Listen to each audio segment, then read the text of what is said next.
But Immanuel Kant once said, there are many things that I believe that I'll never say, but I'll never say something I don't believe. Most of you know that's probably not the way I tend to do things. I like to test, question. I like to try to get you to defend things that you may believe, but you've never been tested on before. It's not for my benefit. Most of the time I try to think it's for you. I'm not trying to build myself up or tear anybody else down. But the job of speaking from here requires me to at least try to say the things that I believe. There's some things that I think that I believe that I'm going to try to defend. And there are others that are still questions I'm working through. So if you would give me the benefit of the doubt and say, I'm actually saying the things that I believe today. I've been struggling with this message for at least a year now, because we talked about it in Bulgaria, at least parts of it. But think that the time might finally be right for it. So we want to go ahead and put up the scriptures from Hebrews somewhere or another. 11, 1 through 7, and then there'll be some more. Now faith is the substance of things hoped for, the evidence of things not seen. So, it's interesting. Anybody to ask the question, what is faith? We all immediately go to the definition, right? That's the easy part. Say, it's what? 3 little lines on the screen here. It's an easy thing to remember. It's an easy quote. When we start talking about it, a funny thing happens, right? We start talking about our hope in this and our belief in that. We have faith that the sun will come up tomorrow. We have faith that God exists. Well, those things aren't exactly what the definition says, is it?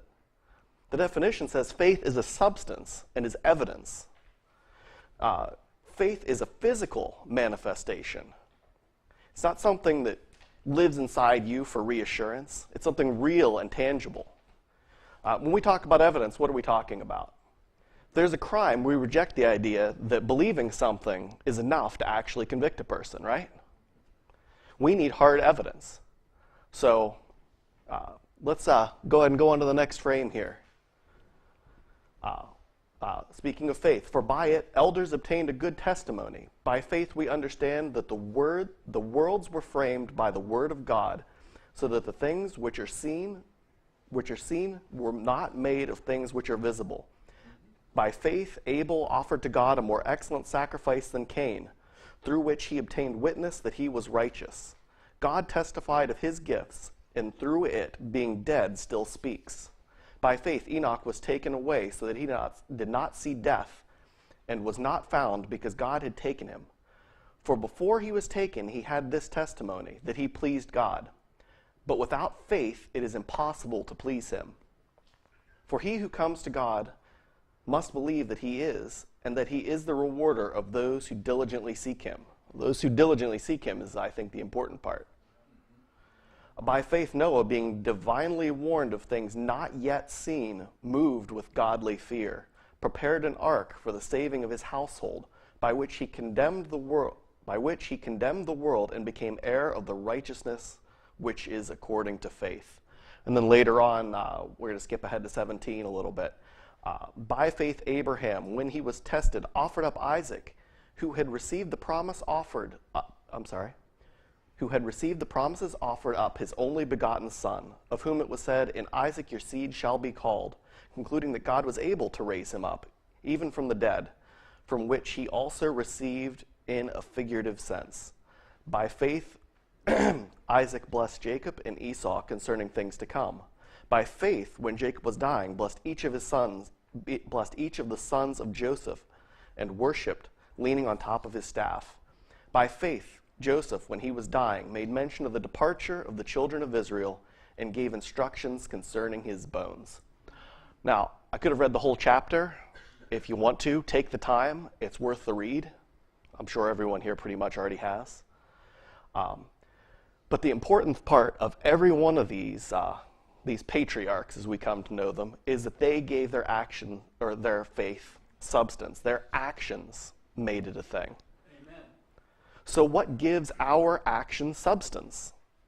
Well, you might you might think that all these are examples of great men that knew they would be great men. And in a lot of those cases, Abraham had the promise from God that he'd make him a great nation. You could go down the list because we're reading about them. They were obviously great men. But look at the example of Joseph. Maybe he didn't quite understand how great he would be. Sure, he was given dreams, the ability to interpret dreams. But he lived in one prison or another for most of his life, at least most of his early life. Was sold by his family. That was enough for anybody to doubt. Sold by your family, put in one prison, raised up, then put back in prison again. He might have been, it might have been understandable if he were to quit, to sulk, to borrow a phrase, to roll over and die, right? But look what his faith wrought. Everywhere he went, there was evidence that he was there. In his master's house, in Egypt, everywhere. He was so faithful that he knew, I assume, probably from a vision from God, that 400 years in the future, his people would leave Egypt. And he said, this is what I want you to do with my bones to leave here. This is how important it is that I continue to go with you.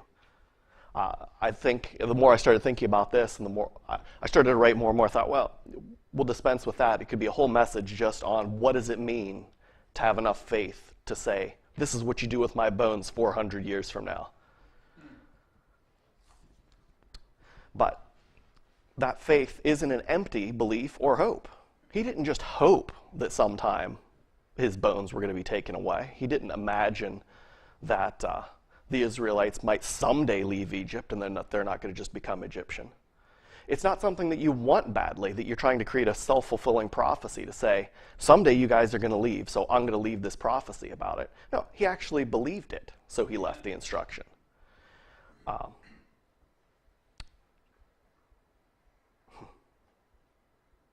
If we think that faith is just a belief in something that we want to happen, we're going to make a mistake. Real true faith is different from the imagined hope that people have with no reason. Our faith is based on the fundamental truth that God will be with you, guide you, and give the tools you need to accomplish what he has desired for you to do. Amen.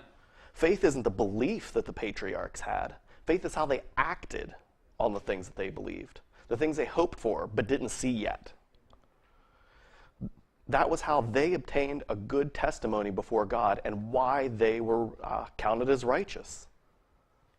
Now, James says, obviously, the next thing that everybody talks about is faith without works is dead. Now, you all know me. I went back and reread it and looked at the Greek, and another version that I found came out to be, faith without works is undone. I don't know about you, but I don't think I want my faith to be undone. If you believe the definition given at the beginning of this, that faith is a substance, then let me ask you a question. Does hope have a substance? Does want have a substance? Does belief have a substance? Do any of those things, if you just say them, hope, want, belief,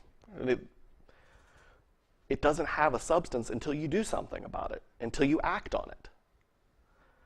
So how do we act on our faith?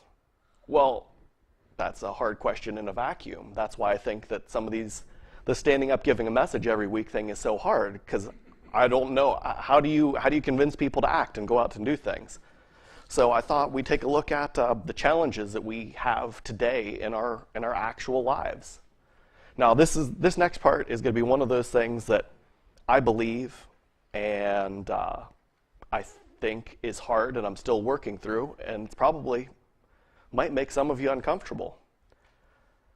I believe that America, as we know it and as we've known it, is dead. As I was writing this, though, I had to amend the thought. See, I think we're at a crossroads where we get to choose whether it's dead or alive.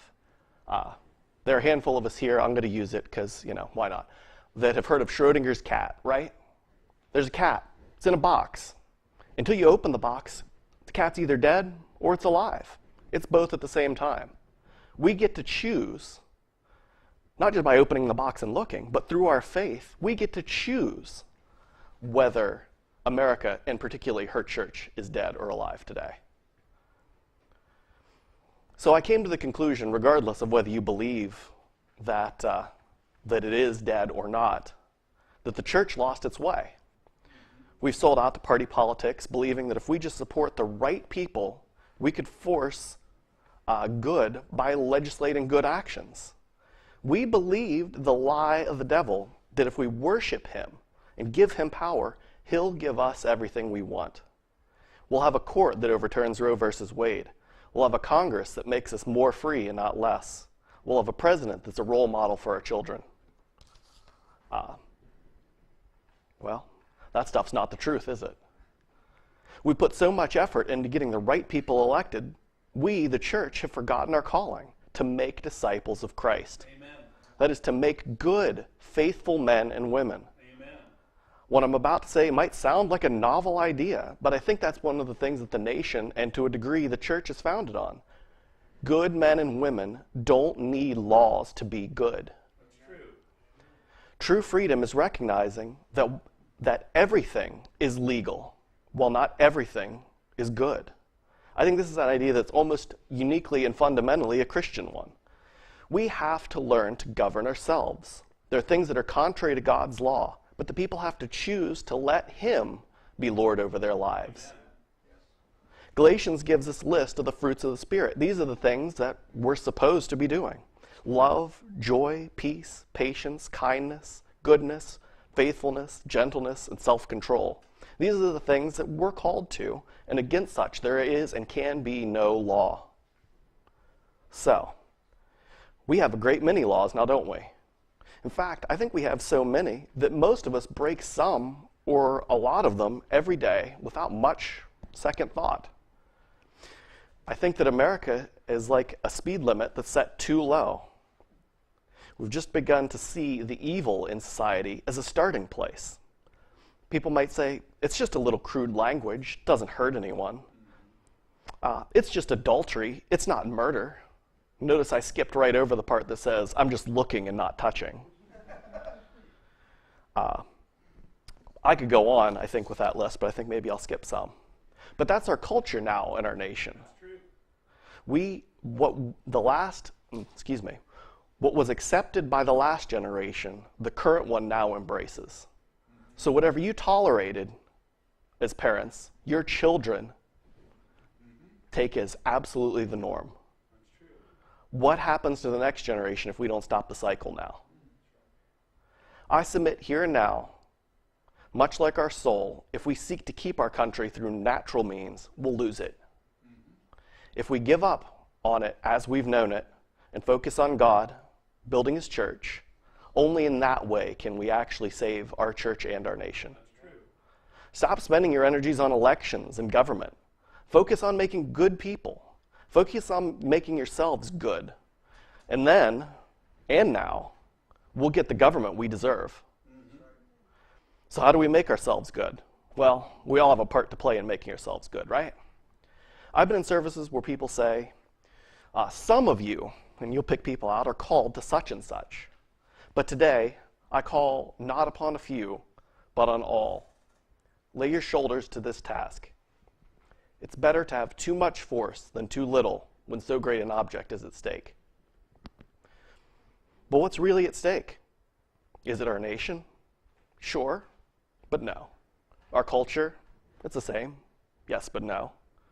Why have I taken so much time to sort out what faith really is? Let's not forget the next thing that was said about faith that everybody knows. By grace through faith you're saved. It's a paraphrase, but I think it gets the point. So it's our very salvation that's at stake in the question of what is faith. That's how important it is to understand what its true nature is. Now, since we're talking about our nation, our current crisis, what's happening right now that you see as soon as you walk out of this building, what we all can't avoid talking about in the day-to-day. Pastor quoted a few weeks ago a line from last line of the Declaration of Independence. We've probably all heard it, but I'd like to reread that in parts here now, because I think that it suggests and provides insight into the question of salvation and the work of the church. It starts with firm reliance on the protection of divine providence. Those are the most important parts, the protection of divine providence. It says, regardless of what happens from here on out, I trust God. That's a conviction. That's a belief in God and that he will save us. That's grace. An individual commitment that we all make is that one right there, with firm reliance on protection of divine providence. But what do we put our firm reliance in? Is it our car that we use to get back and forth to work? Obviously no. I throw that one in as a throwaway. How about our job that provides the funds from which we derive all our worldly needs, or our bank accounts? It's easy to say no to those too, right? But be honest, how many of you have said, I can't lose my job, my insurance, my retirement, my security? I can't spend my savings. How will I live? Whoever seeks to save his life shall lose it. Amen. Wherever you store up your treasures, that's where your heart is. So, what about your family? Well, that's a little bit more complicated issue. So, let's continue and read the next line that was quoted. We mutually pledge our lives, our fortunes, and our sacred honor. Well, that's a part that's faith, right? The first part was grace. The second part of that quote is faith. It's interesting because it starts with we. We mutually. That means we as a church, we as a people, make this pledge. I think that it's the same pledge that Christians make when they make a statement of faith. When they say, I want to be part of the church. We pledge together. Remember, Christ didn't come to create a religion. He didn't come to create Baptists or Methodists. He came to found a church. And we're that church. And as long as we are that church, we're called with firm reliance on the protection of divine providence to give our lives, fortunes, and sacred honor. If you remember the story that was told about those signers and those men who signed their name after those words, most of them, many of them, lost their lives and their fortunes. But none of them lost their honor. Amen. What happens if we fail to give that full measure of devotion? When we do that, what do we lose? We lose our honor and our faith, and we've broken the covenant we've all made with one another. So what about our salvation then? Well, that one's not for me to answer. But I can tell you this. We must not break the covenant made with the blood of Christ. We have to do it individually. I can't force any one of you. We talked about that this morning too. While we know that the gates of hell shall not prevail on the church, the question remains, will it only be a remnant who take this pledge, or will everyone? We also have to live with the here and now consequences of the decision that we make. I say to you today, by perseverance and fortitude, we have the prospect of a glorious future. By cowardice and submission, the sad choice of a variety of evils. Now that's a question that's, now that's all very easy to say to question in theory like we do in the morning in Sabbath school before the message. But the real important question is, so what am I actually supposed to do? Some speakers would stand up here today and say, well, you guys got to figure that out for yourselves. That's not on me. That'd be really, really easy for me to do that. And it's easy for you too, because you can just go home and forget about it and not worry about it until next week when he comes and tells us to do something else. So I'm not going to let myself off the hook today, and I'm going to try to say what I might expect from each one of you. This is a shortened version. I'd love to be able to elaborate. We could spend a lot of time if anybody else wants to talk about it. It's a favorite subject of mine. So if you want to talk to me about it afterward or any other time you see me, feel free. So to the elders in the congregation, you get to choose who you are a little bit here. If I had more time, I'd tell you a story of what your generation's equivalent has done in the past. It's so moving, I considered spending half the time today reading the account. I actually have it sitting over there. I debated on whether I'd read it or not. If you'd like to, well, you can read it afterward. Let's suffice it to say that your generation's call is that of Moses, with his hands extended toward heaven, parting the waters for his people. Give the rest of us confidence to stand up and do the right thing, regardless of the consequences. All right. So to those of you born in the 60s and 70s, do you know that those of you born in that time are the 13th generation born on the American continent. I'd have thought that it would have been more than that, but I guess not. It's committed to you one simple task. Well, maybe two, but I think we're all given the second one, and that is to lead.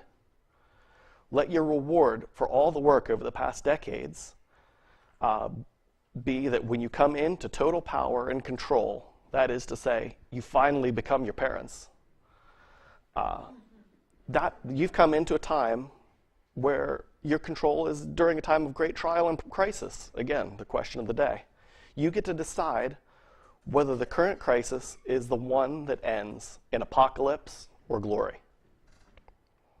Judith once reminded us that heroes, and I'll add today leaders, are those who do whatever hard jobs are necessary.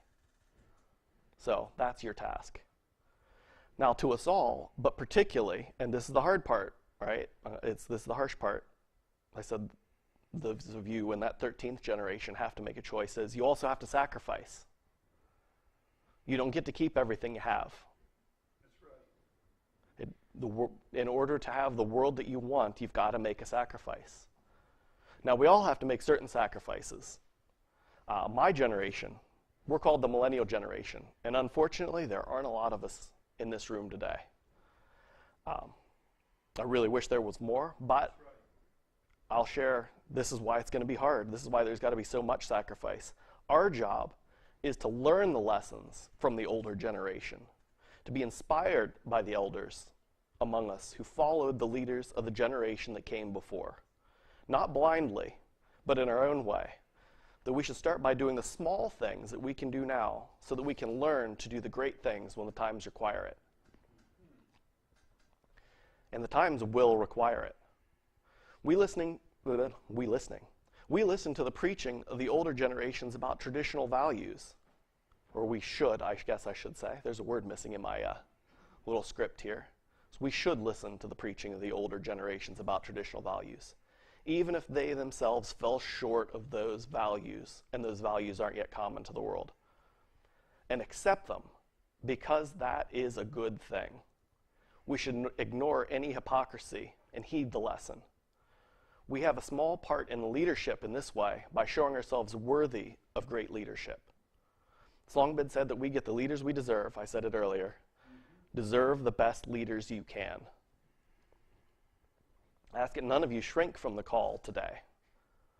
Maybe it's because I'm in a place right now in my life where I firmly believe the statement, if there must be trouble, let it be in my day, that my children might have peace.